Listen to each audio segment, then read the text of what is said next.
Welcome to Let the Quran Speak. I'm Aysha, your host. Uzma Jalaluddin's new book, Ayesha at Last, has been taking our world by storm. It has been named as one of 10 must-read books of the summer by the CBC.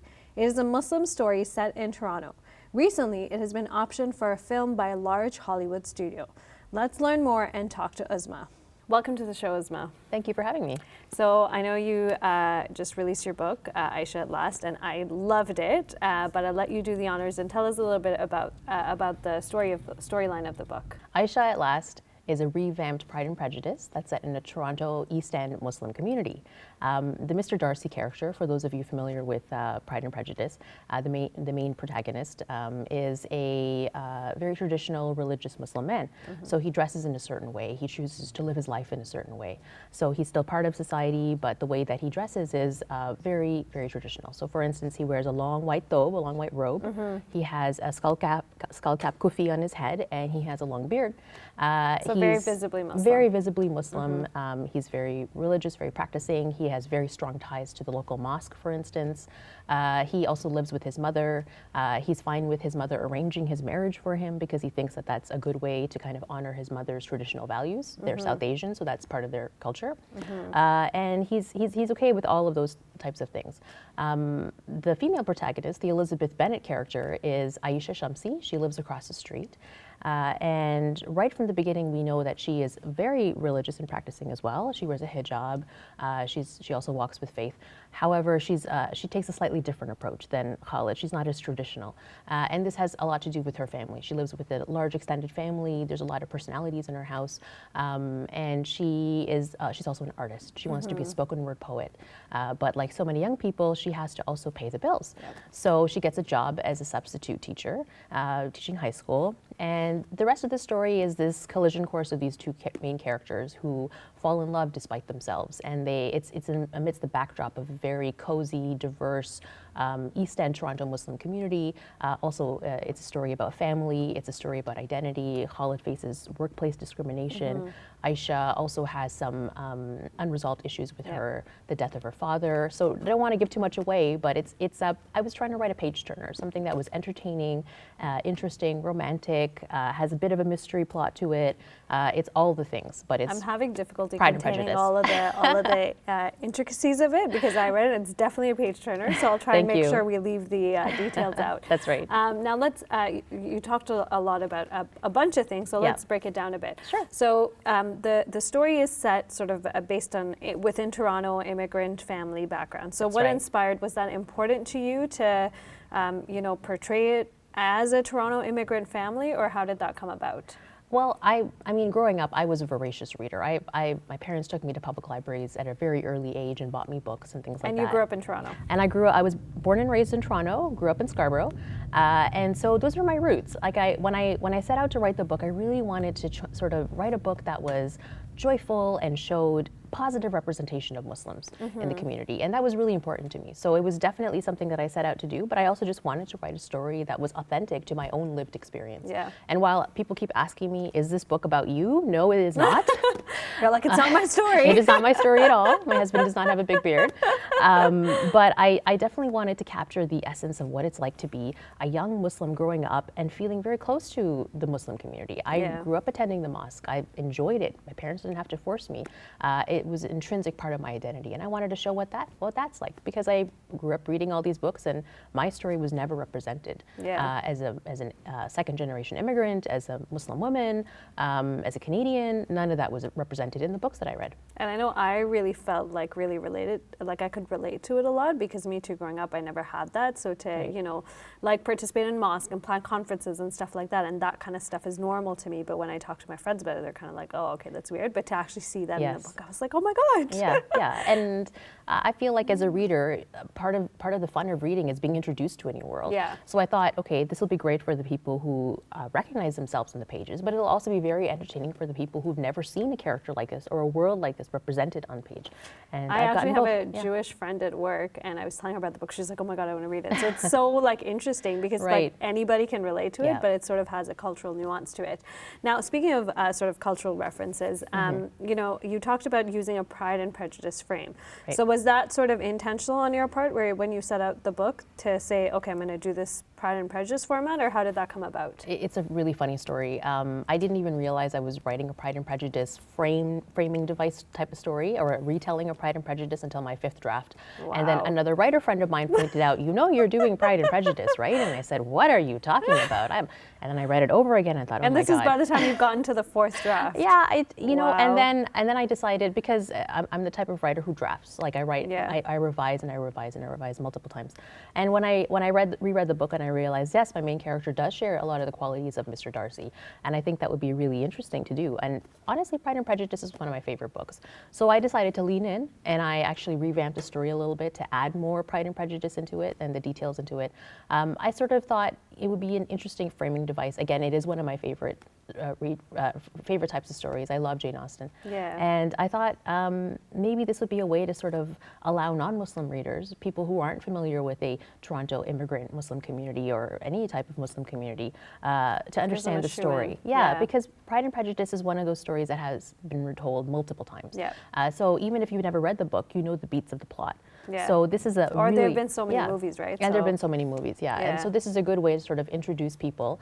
Oh yeah, that's Mr. Darcy. That's Elizabeth Bennet. I know who that character is. That's Mr. Collins. That's Mr. Wickham.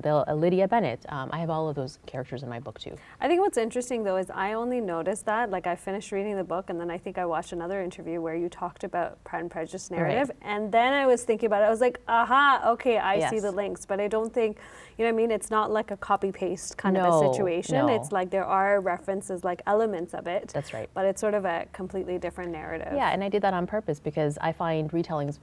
I think I've read every single retelling of Pride and Prejudice, and as well as the other Austen novels, because I find them so fascinating. But I certainly didn't want to stick, basically follow the entire plot. I wanted my book to be able to stand on its own, and even if you're not an Austen fan, you can still enjoy Aysha at last. Yeah, no, it was excellent. Thank you. I want to talk a little bit now about the theme. So one theme that stood out to me was the idea of arranged marriage.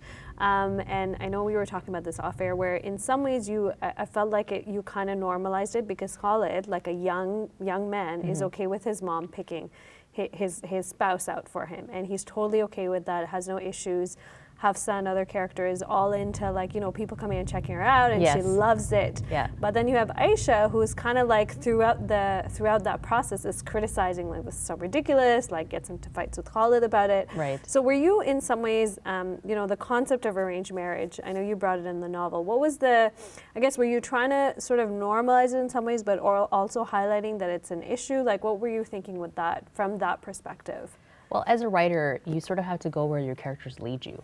And for someone like a character like Khalid, someone who's so traditional, very obedient as well to the wishes of his parents, it makes sense for him to sort of believe in the whole arranged marriage thing. And someone like Aysha, who has naturally been someone who questions a lot of the decisions made by her elders or by her community, it makes sense for her to sort of question arranged marriage. And I guess looking back on it, off the page, I was trying to have a conversation about different perspectives on how to find a mate. Because the Muslim community, the Muslim Ummah, is such a diaspora. We have people who believe in very traditional arranged marriages in some countries, where they don't even meet their prospective spouses, though that's happening less and less. All the way to people, dating and finding people on their own. So I wanted to have all of those conversations at once, within the confines of this community. And remember, my book is a very South Asian perspective. My characters are Indian, as I myself am Indian. So the experiences that I was relating were ones that would be, applicable to the South Asian community, which is, very small. And there are multiple points of view on this as well. So when I was going about writing this book, I think I went where my characters led me, and the conversations that they would have are very much in tune with the people that they are. And I think this is helpful also because for a non-Muslim reader, they might read this and be like, okay, this is how Muslims are, kind of thing about a marriage. And I think you've sort of like tried to dispel that in some ways as well, right? With the sort of different conversations around the idea of arranged marriage. And you even have one character who is sort of, I won't share the details, but falls completely outside of the confines of an arranged marriage. So it really, I think, questions the stereotypes that we hear about arranged marriages in the media. One of the things I was trying to do with this book was just have the idea of diversity within diverse communities. You know, we're not all the same just because we're all brown, or because we're all Indian. We contain multitudes. We have multiple interpretations of how we want to live our life. So Aysha is South Asian. In fact, she was born and raised in India before she came to Canada. Whereas Khalid was born and raised in Canada, and yet they both have such different ideas about this, how to find a mate. Which is interesting, because you would think someone born and raised here would have certain expectations and vice versa, and it's sort of completely flipped in this situation. What about sort of, I want to talk a little bit about sort of the identity that you bring out, specifically with Khalid. You know, he deals with workplace discrimination. He's a very visible Muslim. You know, and then by the end of the book, I won't share what happens by the end of the book, but sort of what was how did that come about? Were you inspired by what has been going on in the media, or was it personal experiences? How did that come about?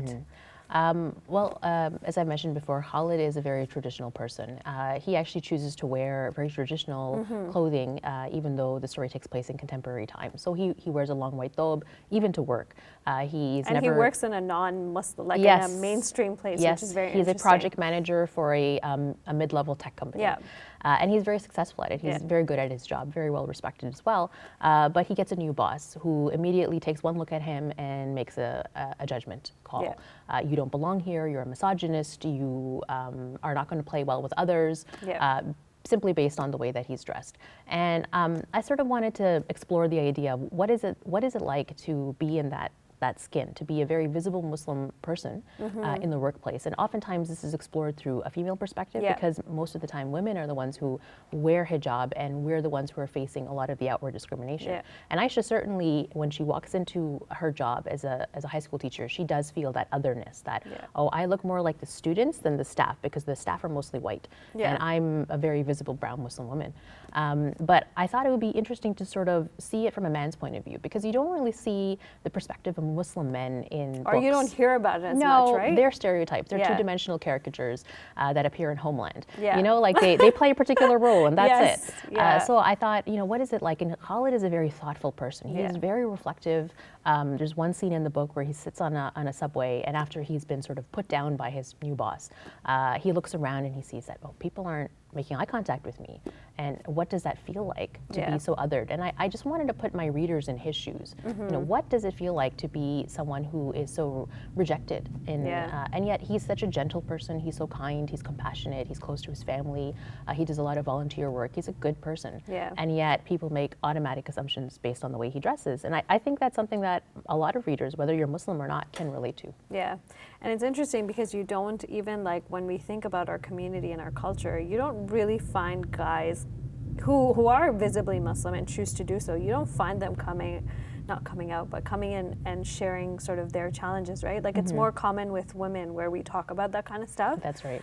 So I think maybe this will start to help sort of dispel some of those, I guess, assumptions that we have about men, and, like, you know, not also experiencing these challenges that they have. Did you ever worry that people wouldn't read your book? Oh, constantly. I started writing this book in 2010, and a long time. So it's been a very long journey, and this is my second book, actually. So I think every writer has that fear. I don't know if anyone will ever read my book. I'm not sure if my book will ever make it out of my drawer or my hard drive. And you know, I'm a writer. I write. This is how I make sense of my world. I've always been a writer. I've been writing since I was a child. And when I first started to read this, to write this book, it was definitely in the back of my mind. No one's going to read this. That's okay. I'll keep writing it anyway. Let's see what happens. Wow. And then how did it feel? Like, you know, especially now, your film recently, your book is now going to become a film, like a major production house took it up. How did that feel to go from writing since 2010, having fears about people not reading it, okay, whatever, I'm still going to write, but now it's like, it's amazing. I mean, the film option is separate, but I guess I can say this entire journey has been so wonderful. I'm so grateful for the support from my community, from the support from wider readers. I do think that readers are very interested and even hungry for stories from diverse perspectives. The film option was wonderful, of course. I'm shocked, I guess it would be a good way to describe it. But then I was shocked that my book was even published. So I'm very happy and feel, you know, very lucky to be in this situation. That's amazing. I know the rest of us are just super excited and really happy for Thank you. Just really quickly on the film. So do you have any control in terms of, sort of how the characters, etc.? How does that work? So the way the film works is basically Pascal Pictures, who is affiliated, a production company, as you said, a major Hollywood studio associated with Sony Pictures, bought the option for my book. And the way an option works is that then they basically go off and try to find screenwriters and directors and cast, and the entire process will take years. Yeah. So, don't expect a movie anytime soon. Okay. I certainly am not. And in terms of control, once they have the option, it belongs to them. But I know for myself, the only thing I was really concerned about when I spoke to them is to make sure that the representation of Muslims will be right, because I think my story is very unique. There's not a lot of Muslim romantic comedies out there, certainly not a lot in North America. And I wanted to make sure that they understood what they were getting into. This isn't a story about someone who's rebelling against their faith or getting into fights with their family because they want to be, more American or whatever. This is a book about people who are really delving with issues at the identity level. They want to take part of themselves that they think is important and also be part of the larger society. And those are more nuanced conversations that happen. The producers that I spoke to were very cognizant of that. They understood what I was trying to do. And I think anyone who would be interested in making a film out of Ayesha at last is interested in the diverse perspective on life. Yeah. What's next for Uzma, the writer? The writer? The writer. What's next for Uzma, the writer? I know Aysha is on her way to come live on a screen at some point. But what's next for Uzma? I'm a writer. I'm just going to keep writing. I have a column at the Toronto Star that I still write, and it's a humorous parenting column. It's called Samosas and Maple Syrup. I've read it, and it's amazing. Thank you so much. Yeah, I enjoy writing it as well, so that's going to be ongoing. And then I'm working on my second novel.